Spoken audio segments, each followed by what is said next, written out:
सोचिए, कोई 200 साल पहले एक थियरी आई जिसने दुनिया को आबादी बढ़ने के खतरे के बारे में चेताया था। और मजे की बात यह है कि आज भी उसकी गूंज हमें सुनाई देती है। तो चलिए आज समझते हैं माल्थस के इसी मशहूर पॉपुलेशन सिद्धांत को। कभी ना कभी ये सवाल तो दिमाग में आता ही है कि आखिर ये आबादी इतनी तेजी से बढ़ती क्यों है, और क्या सच में ऐसा हो सकता है कि एक दिन धरती के सारे रिसोर्सेज खत्म हो जाएं? बस यही वो दो बुनियादी सवाल हैं जिनका जवाब थॉमस माल्थस ने अपनी थ्योरी में देने की कोशिश की। ये सवाल तब भी जरूरी थे और आज भी हैं। तो आज हम माल्थस के विचारों को कैसे समझेंगे? सबसे पहले जानेंगे कि माल्थस कौन थे और उनकी सोच क्यों बनी। फिर देखेंगे उनकी थ्योरी के 3 पिलर्स क्या हैं। उसके बाद बात करेंगे आबादी और खाने के बीच की रेस की।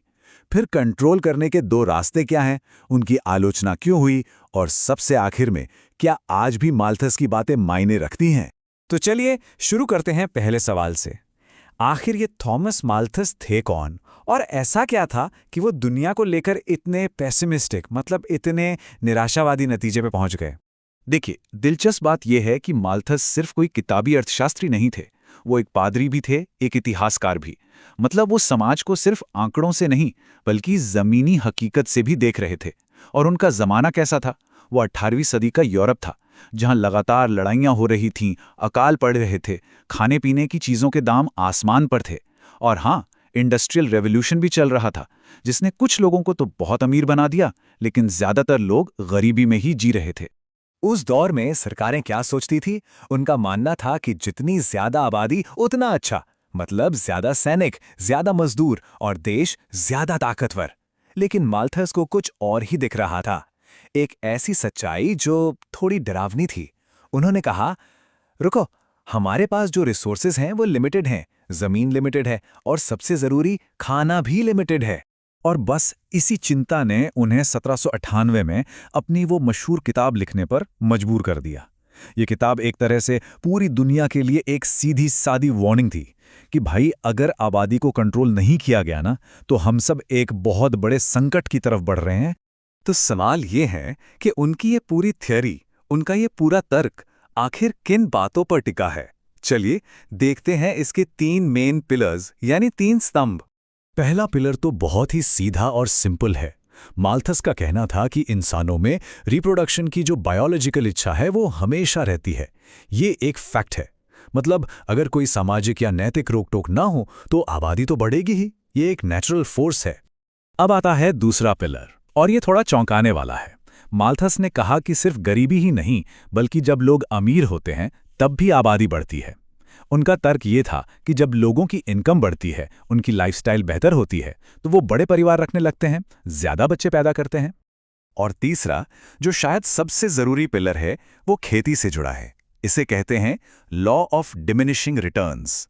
सुनने में मुश्किल लगता है पर है बहुत सिंपल। इसका मतलब है कि जमीन तो उतनी है ना? अब आप एक खेत पर और मजदूर लगाओ और पैसा लगाओ तो शुरू में तो पैदावार बढ़ेगी, लेकिन एक पॉइंट के बाद हर एक्स्ट्रा मजदूर से मिलने वाला फायदा कम होता जाएगा। मतलब प्रोडक्शन बढ़ने की स्पीड धीमी हो जाती है।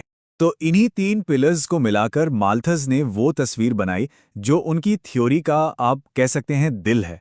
और ये तस्वीर है एक रेस की, एक दौड़ की, आबादी और खाने के बीच। तो प्रॉब्लम क्या है? माल्थस के हिसाब से प्रॉब्लम है स्पीड की।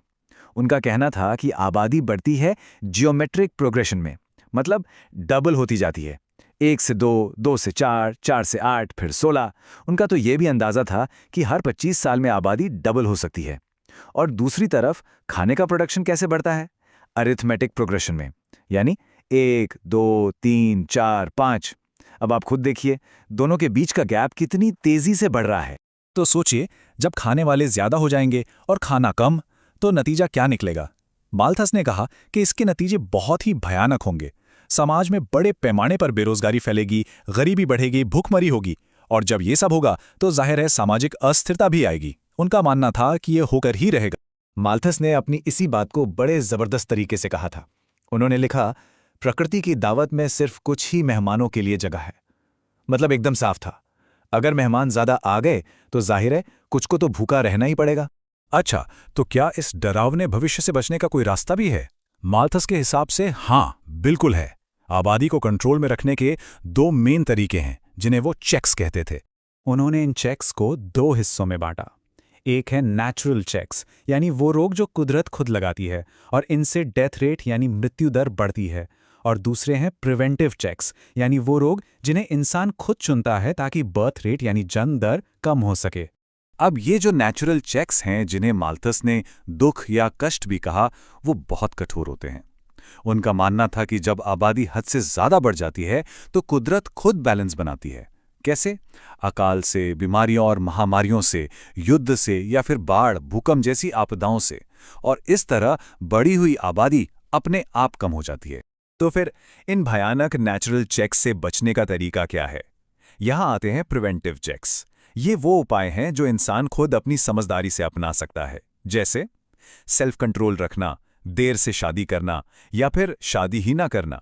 हाँ, एक बात यहाँ पर जानना बहुत जरूरी है कि माल्थस खुद एक पादरी थे, इसलिए वो कॉन्ट्रासेप्शन या अबॉर्शन जैसे तरीकों के बिल्कुल खिलाफ थे। उनका जोर पूरी तरह से नैतिक संयम पर था। अब जाहिर सी बात है, जब कोई इतनी बड़ी और थोड़ी निराशावादी थ्योरी देगा तो उसकी आलोचना तो होगी ही। तो समय के साथ कई थिंकर्स आए जिन्होंने माल्थस के इन नतीजों पर बहुत गंभीर सवाल उठाए।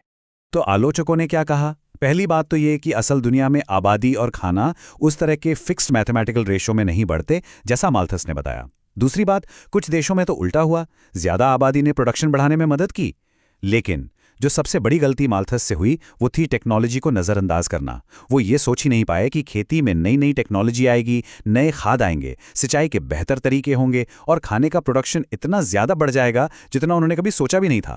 अच्छा, तो इतनी सारी कमियों के बाद ये सवाल तो उठता ही है कि क्या आज की तारीख में माल्थस की थियरी की कोई अहमियत है? क्या ये आज भी रेलेवेंट है? देखिए, इसका जवाब हाँ भी है और ना भी। कैसे? जब हम आज भी कई डेवलपिंग देशों में आबादी का विस्फोट देखते हैं या फिर बेरोजगारी और खाने की कमी की खबरें सुनते हैं, तब कहीं ना कहीं माल्थस की वो चेतावनी सही लगने लगती है। मतलब उनकी बातों को पूरी तरह से नज़रअंदाज करना भी ठीक नहीं है।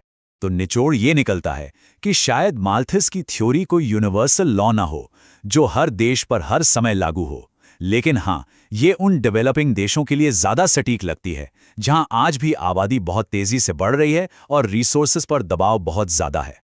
तो आखिर में सवाल ये नहीं रह जाता कि माल्थस सही थे या गलत। असली सवाल ये है कि क्या हमारी टेक्नोलॉजी हमेशा आबादी बढ़ने की रफ्तार से तेज़ दौड़ पाएगी, या फिर हम सिर्फ उस बड़े संकट को कुछ समय के लिए आगे धकेल रहे हैं जिसके बारे में माल्थस ने हमें सदियों पहले ही आगाह कर दिया था। ये एक ऐसा सवाल है जिसका जवाब शायद आने वाला वक्त ही देगा।